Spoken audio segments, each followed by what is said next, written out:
Mani paytimda hammasi boshqacha edi. Tarakanlar shunchalik ko'pligidan biz hatto ularga ahamiyat bermaydigan bo'lib qoldik. Yo, to'g'ri, biz boshida kurashdik. Hamma narsa qilib ko'rdik. Yopishqoq skoch, tarakanga qarshi disklar. Keyin yana qanaqadir xitoycha bor.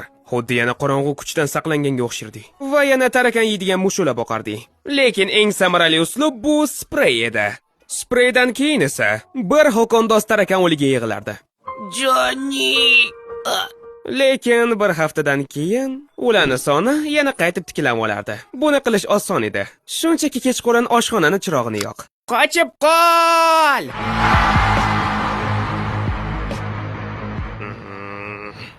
Xullas bizni tarakanlarga tupurdik.